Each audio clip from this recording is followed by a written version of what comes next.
শ্রী গুরুজয়। আজ মহাবীর জয়ন্তী।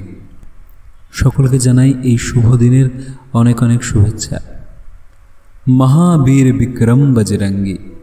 আবার কোনো জায়গায় বলা হচ্ছে অষ্টসিদ্ধি নভনিধিকে দাতা।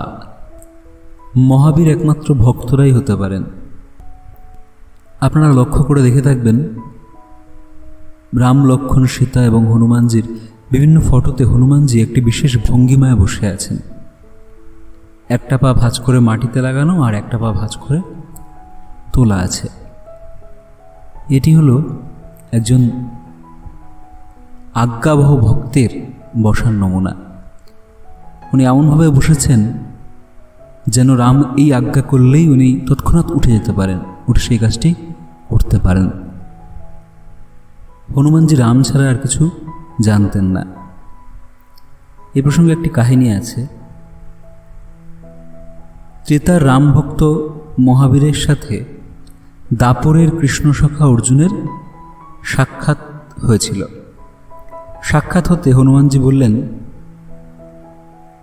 প্রভু রামের এমন মহিমা যে তার নাম লিখে পাথর সাগরে ফেলতে তা ভাসতে লাগলো এবং ক্রমে শিলায় শিলায় এমন মজবুত ব্রিজ তৈরি হলো যে লক্ষ লক্ষ সৈন্য তার উপর দিয়ে লঙ্কায় পৌঁছে গেল। তোমার কৃষ্ণের এমন মহিমা আছে কি?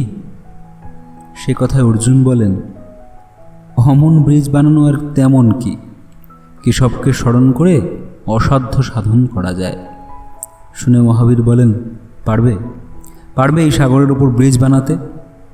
গান্ডীব কপালে ঠেকিয়ে শ্রীকৃষ্ণকে স্মরণ করে ঝাঁকে ঝাঁকে বাণ বর্ষণ করে অর্জুন দেখতে দেখতে এক ব্রিজ তৈরি করে ফেললেন।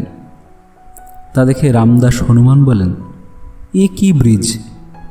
লক্ষজনের কথা বাদই দাও, আমার মতো একজনের ভারও যে বইতে পারবে না। অর্জুন বলছেন, পরীক্ষা করে দেখো। তার কথায় মহাবীর পর্বত প্রমাণ শরীর ধারণ করলেন, করে ব্রিজের উপর দিয়ে চড়লেন। কিছু দূর যেতেই ব্রিজ মচমচ করতে লাগলো। ক্রমে আরও এগিয়ে মাঝামাঝি পৌঁছতে ব্রিজ মরমর করে ভেঙে পড়ে আর কি। হঠাৎ হনুমানজি দেখেন নিচে সাগরের জল লাল হয়ে গেছে। ভাবলেন, এ কি? ভালো করে তাকাতেই দেখেন একজন বিরাট পুরুষ কাঁধে করে ব্রিজটা রক্ষা করছেন, আর দারুণ ভারে তার মুখ থেকে গলগলিয়ে রক্ত বেরোচ্ছে। ওই রক্তে জল লাল হয়ে যাচ্ছে। কে ইনি? ভাবনা নিয়ে এদিক পানে ঝুঁকে দেখেন স্বয়ং শ্রীরাম, আর ওদিকে ঝুঁকে দেখেন স্বয়ং শ্রীকৃষ্ণ। ভক্তের মান রক্ষা করার জন্য ভগবানকে কি কষ্টই না ভোগ করতে হয়। মহাবীর বুঝলেন, সেই এক বিভুই ত্রেতায় রাম আর দাপরে কৃষ্ণ হয়েছেন। দুয়ে আবার ভেদ কি? মার্জনা ভিক্ষার ভঙ্গিতে মহাবীর অর্জুনকে আলিঙ্গন করলেন। যেই কৃষ্ণ সেই রাম, তিনিই আবার সদ্গুরু রূপে। মহাবীর হনুমানকে শিবেরই একটি অংশ বলা হয়। আবার আমাদের বাংলার স্বামীজি, স্বামী বিবেকানন্দ স্বয়ং শিব ছিলেন বলা হয়। আবার কেউ কেউ বলেন সপ্তর্ষি মণ্ডলের একজন উনি। তবে এই সকল তথ্য অতটা গুরুত্বপূর্ণ নয়। স্বামীজি কবে জন্মেছিলেন বা হনুমান কখন জন্মেছিলেন, কোথা থেকে জন্মেছিলেন, এগুলো আমরা সঠিক জানতেও পারি না। একমাত্র যদি কোনো মহাপুরুষ কৃপা করে সেই সব কথা বলেন তাহলে আমরা জানতে পাই। ওনারা যোগের মাধ্যমে সেই সময় উপস্থিত হয়ে সেইগুলি দর্শন করতে পারেন। তাই এই সব আলোচনা করার জন্য আমরা দ্বারস্থ হই সেই সকল মানুষের কাছে যারা এগুলো সঠিক তথ্য দিতে পারেন। যাই হোক, আরেকটি আলোচনা করে আজকের সংক্ষিপ্ত আলোচনা আমরা শেষ করব। একবার এক দর্শনার্থী স্বামী পরমানন্দজিকে প্রশ্ন করলেন, কৃষ্ণ কি কারণে গর্ভধারিণী দেবকীর স্তনপান করেননি? দেখুন, পূর্বজন্মের থেকে কিভাবে পরের জন্মের লিঙ্ক থাকে, ভগবানের ক্ষেত্রেও তার ব্যতিক্রম হয় না।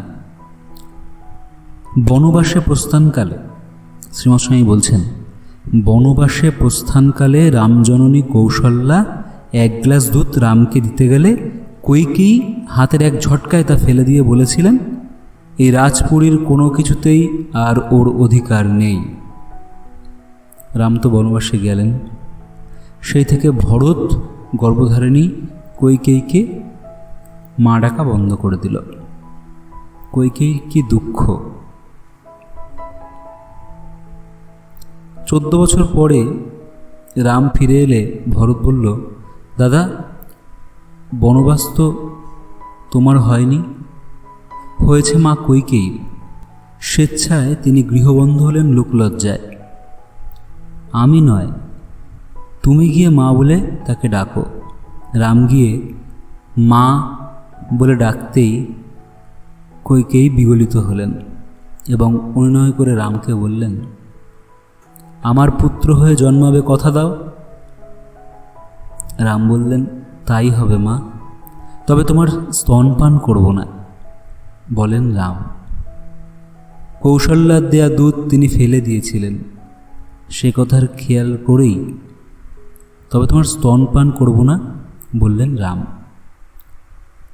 কৃষ্ণাবতারে কৃষ্ণ হলেন রাম, দেবকী কইকেয়ী আর যশোদা কৌশল্যা।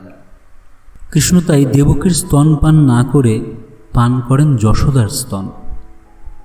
এরকমভাবেই সাধারণ মানুষের জীবনে কত ঘটনা ঘটে। অনেক ঘটনা কিন্তু তার পূর্বজন্মের প্রারব্ধবশে এই জন্মে তাকে ভোগ করতে হচ্ছে।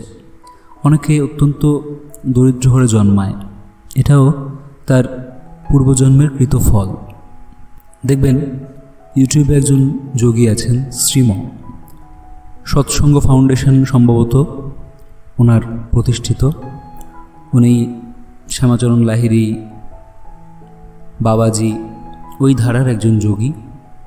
উনি কিন্তু এবার যে দেহটা পেয়েছেন সেটি একজন মুসলিমের দেহ পেয়েছেন এবং উনি এটি শেয়ারও করেছিলেন যে উনি কেন মুসলিমের দেহ পেলেন। আগের জন্মে উনি এমন একটি কাজ করেছিলেন যার জন্য উনি কিন্তু এই জন্মে মুসলিমের দেহ পেয়েছেন।